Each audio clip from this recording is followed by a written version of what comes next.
We can talk about your trip to the canal. I can't wait. I can't wait. It's do you know what I found really interesting about my trip to the canal, right? Mm. It's the Leeds-Liverpool Canal. And I was reminded that how diverse match fishing is. Not I know we know that anyway because we're lucky enough to go across Europe, right? But just in the UK, how diverse it is because there was a really, really strong contingent of regular canal anglers there. Mm.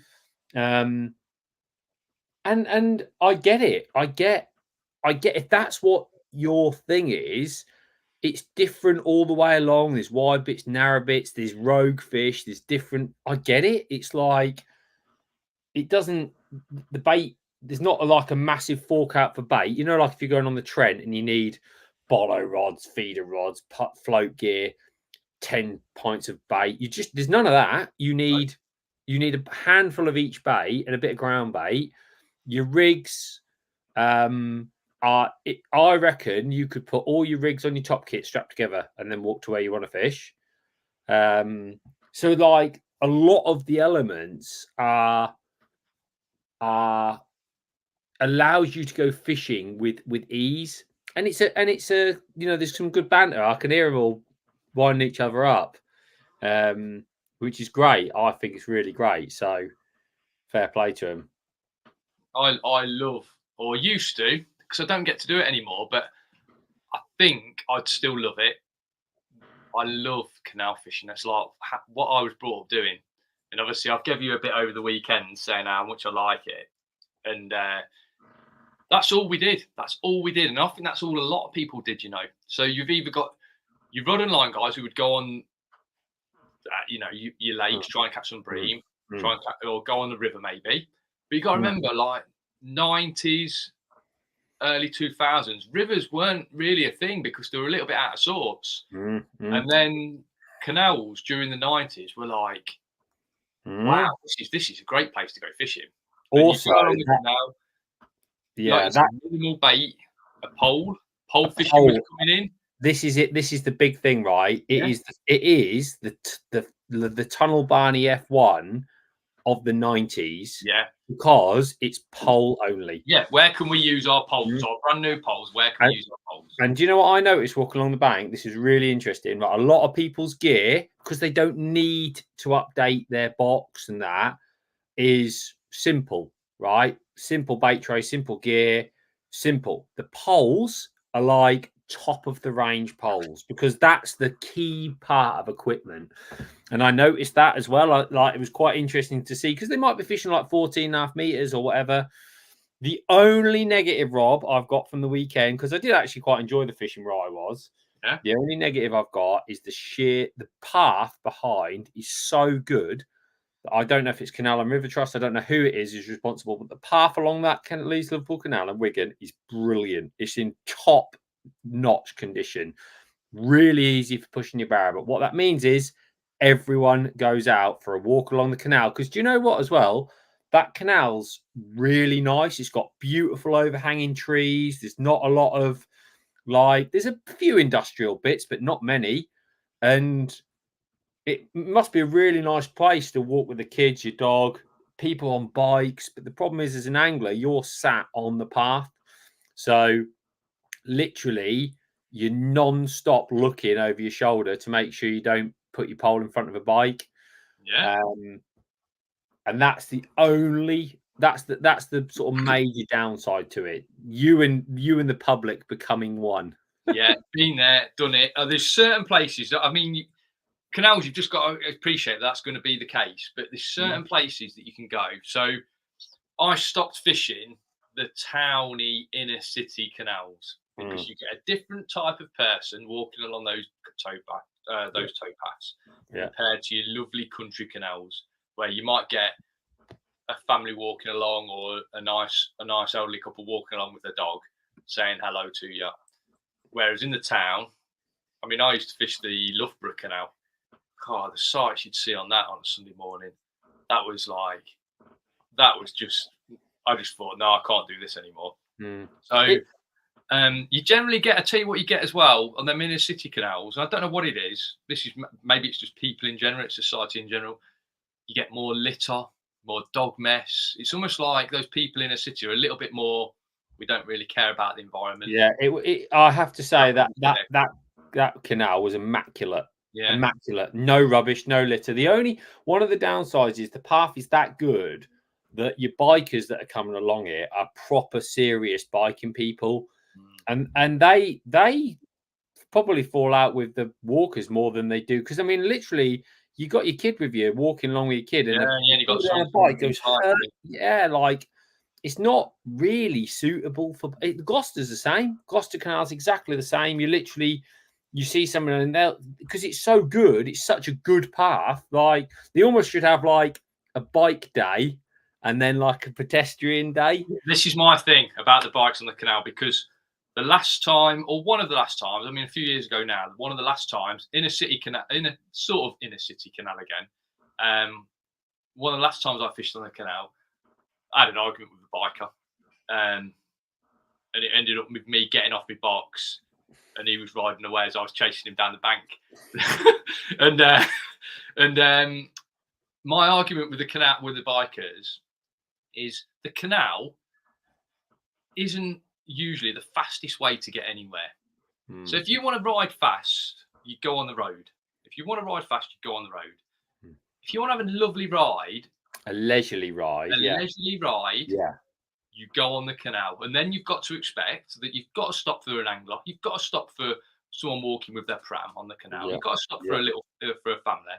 Yeah. You've got to accept that. But the guys who bomb on the canal, there's got to be a faster way of getting somewhere than the canal. There's a few of them on those e-bikes, and they literally like it's a powered bike. So like you say, if you're having a steadily Mary Poppins style cycle along the canal, great. But if you want to be like Lance Armstrong or whatever biker fame, Mark Cavendish, you like him, don't go on a canal towpath. Do not do it. And it's hard because like I had my pole and I didn't notice one. I said, "Oh, sorry, mate," and I moved it. And as I said, "Sorry," he said, "Oh, at least you're more courteous than the guy down there." Because obviously some people are like you and chase people down the canal path. Some people like me are really courteous and think, "Oh, I'm blocking the path." It's hard though, because when I hook my one, skimmer of the day, don't really want to be dragging it all the way down and then shipping my pole along the cut. I want to be shipping my pole back as easily, as quickly as I can. But obviously you can't because you're on the canal. So you can't do it. No, you can't do it. Accept it. I talk about chasing on the canal. The first instance I saw of that, because I used to fish the canal all the time. I used to get dropped off down there. We used to get dropped off, and there was a couple of mates. We'd spend all summer on the canal, all summer. Every single day, every single weekday, we'd get dropped off on the canal. And from the age of sort of like 10 to 14, 15, that's where we were, the canal, every single day. And I remember my mate, and you, a few people will know of him, Sam Merritt, lives in Leicester. He chases follows the football a lot now, so he doesn't go fishing as often as he used to. But I used to fish with Sam all the time on the canal, and we'd be 11, no older than 11, I don't think. And I remember this old boy riding along on his bike, and it was a rubbish bike. And I could hear the brakes squeaking still in my head. As Sam shipped his pole back, this bloke couldn't stop, and he's gone through Sam's pole, busted his pole in half. Sam Merritt, obviously, he's aggressive. He's chased this guy along the bank with a bank stick. This old boy, Sam's only 11, 12, and he's chasing this guy along the bank stick, whacking this guy's bike, trying to get him to stop, come back here. Unbelievable to watch. So yeah, you've just got to be careful with your gear, I think, when you're on the canals. You're not kidding. So it was an experience though, but I was lucky I got a few bites. There was lots of it that was really tough. And I mean tough. But I think I was saying to you, there was 160 people on the open match yesterday. I'm sure it was 160, might have been 150. It was a lot. And there was a 50 pair canal pairs on Saturday. So I think it's sold out already for Sunday's Open. Yep. 160 again. So, people are going. So I think whether you like it or not, if you don't like it, don't go. Yeah. If you do like it, then go. So we're making an effort because people watching the Division 1 National Championships is on there this year, which, you know, again, it's not for everybody, but though it's the National Championship. So all of my team went this weekend, the Drennan Barnsley Blacks, all of us went over the weekend, which is fantastic because it's a long way to go. You know, I've got people traveling a long way, staying over to fish 2 days on the canal to try to get something like, because the calendar from now until the match is stupid busy. Stupid. It's one of my bugbears, actually, Rob. I shouldn't complain about it, but the feeder national is the week after the national, which is great when they're on the same venue, but when they're not, it's quite frankly ridiculous because you're splitting your audience. So we were talking this morning about when we were going to go on the feeder national for a practice, and we've got 4 of the same team, maybe three. But that's because we're Drennan Barnsley Blacks and we're super lucky. What happens if you're a smaller team with 12 guys? You can't possibly do both. So shame, really. But like just looking at the calendar, going, don't know when we're going to do that. So we shall see. It'll be an interesting few weeks ahead. Yeah, I'm sure it will. So you had a great week on the canal catching. What weight did you have? Well, I had £5.11 to win my section. We came 4th overall as a pair. Me and Frankie. Frankie had 4. I was 10th in my 50 pegs with 5.11. Frankie had £4 odds, so I told him he was a slacker, and he's dropped us some points. Turned out he was 7th in his 50 pegs with £4. So we had a combined score of 17 points, which was enough for 4th overall, qualified for the final. And then I had £3.11 yesterday, which was actually quite good, to be fair. So, but there was some better weights down to my right. So, yeah, an interesting day. I mean, it sounds to me like you had a similar day. Yeah, it was at Barston for the. Just trying to work out what my first fish eclipsed yours and Frankie's weekend weights. I think it. Well, was it a double? Yeah, it was £13 my first fish. So yeah, actually, you might have done it. Frankie had £1 on Sunday, so yeah, I'm saying we haven't 20 hours of fishing. What time did you hook that fish? Actually, it was 30 minutes in. I had to work for him. So your whole 30 minutes to get to that. 30 minutes in. So I went to Barston. I love Barston, you know, and especially at the minute for the last sort of like 6 or 8 months, I'm going to Barston and I'm getting fortunate, whether it's a few fish in front of me or I feel comfortable what I'm doing. It's been good to me. I'm going to stop you there, right? I'm going to stop you there because I'm not going to do this very often. I'm putting it out there. You're the man at Barston. You are the man, right? You're not going to say this. European Cup, right? Qualified for the Shimano Cup. Qualified for Feeder Masters there. Brilliant performance in the Super League. Qualified for the Barston Masters. What more do you want, right? Don't expect me to pick you up anymore. It's been good. It's been good to me the last few times I've been. But brilliant results. I've stayed away from some tough areas, although on paper you'd have said where I drew on Saturday was going to be one of the toughest areas. But fortunately, I had that feed line that I've been catching my fish on. I had that sort of to myself because the guys around me didn't spend ages doing that. So I had that to myself a little bit. And it's paid off. So I've ended up coming second in the match. I think there was 50 on it on the Barston Masters. Obviously, it was Saturday. A few people watching the football. I think he usually gets between 60 and 70 on those Barston Masters matches. And a few people wanted to watch the football. It was due to rain all day as well, looking at the weather. And I'll tell you what, I know we had a few showers on Saturday and over the weekend. And some of them in some places were torrential. They were hot, awful. But we had 2 little spells of drizzle. If I'd have looked at the weather and put any serious emphasis on the weather, I just wouldn't go fishing because it says it's going to rain every single day. And granted, it does. There's a little bit of rain somewhere at some time. But you just got to suck it up and get out there because if you looked at the weather, you just wouldn't go. You just got to get out there and go fishing, I think. You have, but you think about how easy your day's been, right? you park behind your peg, right? You park behind your peg. You've literally gone to done with your gear. Yeah. You've got a beautiful lake in front of you, full of fish. I'm guessing you've got out, I'm going to say, 2 feeder rods and a baiting rod. You might have got a token slapping rig out, but No, I'll tell you what I did.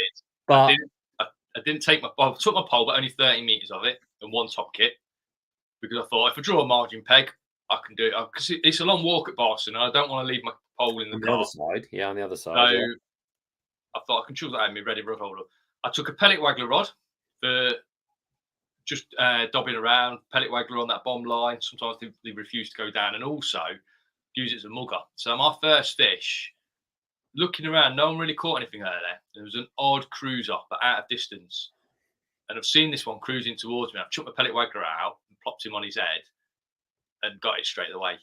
And I thought, yeah, that's a great start, 13-pounder. And only fish I caught on it, because then I could start feeding a little bit of bait. And I felt that some fish would come into a bit of bait, but it was worth setting up because it puts you ahead, 13-pound ahead, and you've not really blown your swim early on when they're not really feeding. So just give me a bit of a head start. I've ended up with 118 pound. Had a beautiful day. What did you have for that? What? Because they're big fish at Boston. What fish did you have for that? I had 11 carp, 2 of those big F1s, and Lee, something that's quite pleasing. Guy next to my left had some skimmers, and I had some of the big skimmers. So not loads of them, but like 7, 8, 9 of them. All right, good. Yeah, haven't been shown recently, but the obviously a few are starting to maybe have a go again. Down a bit, yeah. That was good. 118 pound. Word on the bank was it's fishing tough. There's been a festival during the week, so the fish have had like a bit of a gutful as well. And I thought 118 pound, maybe it's got a chance. But Jamie Harrison drew peg 124. That How dare he? How dare he? How dare he? And I've drove up, and Jamie's had 128 pound, I think. So fair play. So he's won the match. I was second in the match, which, like you say, I think I've been second in the match, like big matches, 50, 60 peggers. Second in the match last 3 or 4 times that I fished. You got beat by 124 last time as well. I got beat by 124 last time, yeah. You're sure bogey peg, yeah. I know, you got to beat 124. If you get beat 124, normally you get over the line, don't you? You got half a chance, yeah. Yeah. So I've had a good day chucking a Jura banjo, one of your Preston Jura banjos. Not a long way, 45 meters. I'm going to say, Rob, everything that we've done on our group coaching days. Correct. It was exactly. It was almost exactly what we were doing on our group coaching day that we showed everyone. And also, if anyone has watched your boshing video that we did last year, and that's on the members section of YouTube, it's very, very similar to that. Yeah. So really similar to that, what we were doing. And obviously we've learned so much. So I'm looking at it. I'm looking at my feeding, because I'm looking at it thinking, yeah, I'm having a nice little run here. What is it that's doing it?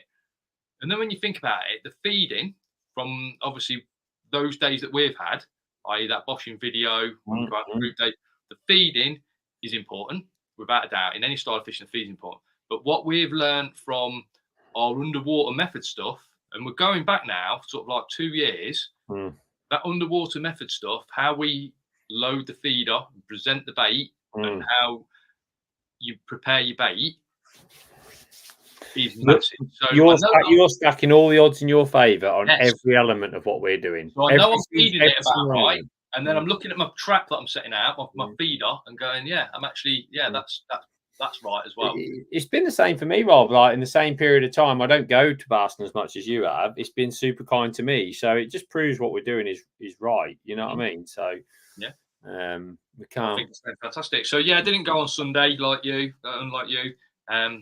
Didn't go on Sunday, but we've got the Trent this week, haven't we? We have, we are tomorrow group coaching on the River Trent. On a what proves to be a brilliant day. We have actually had somebody's sadly fallen a bit poorly, so we're 1 down for tomorrow. If anyone wanted a last minute jump on, then you can let me know. Literally, I only found out this morning, but that's fine because it's totally understandable. But yeah, apart from that, it's going to be an interesting day. It's not going to be a typical summer river Trent because bit of rain, Rob. It's clear. It's going to be hard. The rivers are tough at the moment. I went featuring this week on the Trent. Yeah, it sounded tough. Yeah, it was really tough, mate. Yeah, I had 5 bream and 8 barbel. It was a tough day. That sounds it tough, was absolutely amazing. But what it is at the moment, it's a big fish river. Yeah, it's a little bit feast or famine, isn't it? As well, it's feast or famine. Yeah, if you sit down and there's a few fish in, you're on a good area, good peg. I think there could be some mega catches. It wouldn't even surprise me if somebody caught £100. That could happen. But like 5 pegs down, you could blank. That's how feast or famine it is at the moment because there's not the backup weights of other fish. So it's going to prove to be a really interesting week. And then we've got the Super League on Saturday where we become arch rivals once again. I thought you were going to say where we become champions. No, arch rivals. Because I tell you what, it's teed up for a ringer baits comeback actually because it's fishing hard. So I think there could be some high scores. You never know. Yeah, but you need to score very high. Yeah, well, I think it's possible, but you know, we've got a good team, our Feeder Masters factory team. You know, obviously at Feeder Masters we hand select the factory team. So yeah, there's a say hello to Martin Farrow. Hi guys, Stephen Armstrong. Afternoon, gents. Mick Tonks. Hi gents. When is Ireland video out? When you coming to do some slider fishing? It'd be a great addition to your side. Wants us to go past your slider fishing. Oh, he's desperate for a slider. I know. Yeah, I know. Ireland video will be out 20th of July. Yeah, 2 weeks. Yeah, 20th, 21st. Yeah. We also have though an in-depth that will be out very, very shortly. That talks about the Irish World Champs win. So all the little story of behind the scenes of Ireland's World Championship win in the Feeder World Champs. We've got that video coming out probably in the next 2 or 3 days. So that'll be on the members section as well. Yeah, so if you're not a member, imminently, Rob, imminently. Make sure you join. So that was a real good insight because although I thought I knew a lot of the story behind Ireland's win and the tactics, we sat down with James O'Doherty while we were over in Ireland. And we had a chat with him, and he's, actually ran us through what happened, how they went about it, how they practiced. And it's good to see because obviously we have our ways of doing things. We have our tactics as well. I mean, when we were sat down with him fishing, some of the tactics he was talking about, we wouldn't be doing that. But so it's great to see someone else doing it and making it work for him. And also, I was fascinated. Like I was literally engrossed in what he was saying. I loved it. It was a brilliant trip. Done a little friendly video on it as well, Rob. A bit of a vlog of the trip. So just to put people in the picture, we thought to ourselves, wouldn't it be great to have a special guest for one of our videos, one of the members only videos? And we thought, James O'Doherty, who better? We can go over to Ireland. We can film James. He can talk to us about the World Champs. He just literally won the World Champs with the Irish team in the Feeder World Champs. We can go over to Ireland, get a video sorted, ready for everyone that's either going over to Ireland later this year in September, which is, I know it's a lot of people still go over to Ireland, or we're going to hit it just at that right time of year when the bigger waters start kicking in, your Staunton, Harold, your Bow Beaches, those sort of places. And he can show us, obviously, the tactics for that. But we had an amazing day. Lough Erne on the airport section, which is a famous section of in Ireland. We had the most beautiful, smooth ride. Literally, we got on a plane at 10 in the morning. Was it 10? 8 to 10 in the morning. We got over to Ireland, hired a car. We were filming on the bank at 12:30. Yeah. We'd finished at 5 o'clock. We were in Francis's Anglers Rest steakhouse and accommodation by 6:30? Yeah. We're sitting down eating the best steak that you could ever eat at 7:30 after a couple of drinks. And then 10:30 at night, we stopped in one of Francis's brilliant bits of accommodation. in the morning, get up, come home on the plane. And we were so annoyed because we drove by Boston on the way back and we thought, we've got time for a game of golf if we wanted to. It was so easy. Isn't the world so small now? It was crazy. I was at home at 2:30 on Thursday, having left at 4:30 in the morning the day before, and I'd been to Ireland, steak. Yeah. Just brilliant. Brilliant. Yeah. Couldn't have asked for anything better. Caught a load of massive hybrids. Caught a load of massive hybrids. Learned something about hybrid fishing. Learned something about feeder fishing in general. Every time Rob, every time you spend time with someone that you don't spend time with. So, like, we both know James and have a great appreciation for how good he is as an angler, but we don't fish with him. No. So when you fish with someone who you don't fish with, all of a sudden you go, oh, that's interesting. A bit like when me and you first teamed up to do this. We've both seen a massive improvement in our angling because we both learn from each other all the time. So now we fish in a similar style because ultimately we spend a lot of time together fishing, and that's what you do with all your mates. But James, we don't. So when he was like, I do this, I do that, and I was like, really? And then he'd go, oh, and that's another hybrid. And you'd be like, oh, it's like a genius. So, it was like a genius, wasn't it? The way he was, it lifted, because I've obviously looked through it all. I've seen the video, and every time he sort of talks about something, and he'll say, so this is what I'm going to do now. And in his confidence, he'd go, I'd be so surprised if this isn't a hybrid next jog. Yeah. And he'd chuck it out, and he'd get the bite, and he'd lift up, and when he pulls into the fish, he'd go, yeah, that's a hybrid. As if he's like, not in a cocky way, but just to announce it. Yeah, another hybrid. Yeah, he would do it, wouldn't he? Like, where we're going, is that perch? He goes, hybrid. Like, within about 2 seconds. Yeah. I suppose it's like, you know, when you're fishing, like you say, you mentioned your ton of barn earlier. When you're so in tune with something, you can strike, you go, oh, that's a carp, or that's an F1, or yes, you know, prefer. Yeah. So good, so interesting. So the videos will be out, one this week, and then one in 13, 14 days time, something like that. Brilliant. Really interesting though, if you want to watch those. Importantly though, Lee, we've been running a competition over on Cutting Edge Comps. So a lot of people want to know who the winner is going to be. This was another free competition, free to enter. I don't know why more people aren't getting involved, because I can see that loads of people are actually looking at it and then they go, oh, I don't know what's happening here. It's free. You only get one chance though. You can't keep entering loads of times, but it's a free go on a competition to win. This time it was a big bucket full of bait from Dynamite Baits. It was the SwimStream F1 Sweet range. Beautiful. So we're going to choose the winner. You should have your spreadsheet. For anyone that wants to have a go, there is a competition running at the moment to win what I think is probably the best margin pole on the market. It's a Daiwa Tournament Pro margin pole. It's on the website at the moment. It's at cuttingedgecomps.co.uk. Have a go on the competition. It's a beautiful bit of kit. Spare top kits, super strong. It fits your Daiwa UK made pole as well. So if you want something that's a little bit stronger to put on your Daiwa UK made pole, it's a beautiful bit of kit. Go over and have a look at it now. But for this week's free competition, Lee's going to talk through the runners and the riders and how we're going to choose a winner. Yep. So as always with our comps, it's super easy. When you enter the comp, you get given a ticket number. We set sort of like, I don't know, 3,000 tickets. So it's all completely random. And when you get your ticket number for entering, on this occasion, like Rob says, it's just once. But if you, on the Daiwa pole competition, you can enter 50 times if you want to. You get 50 different ticket numbers, all random.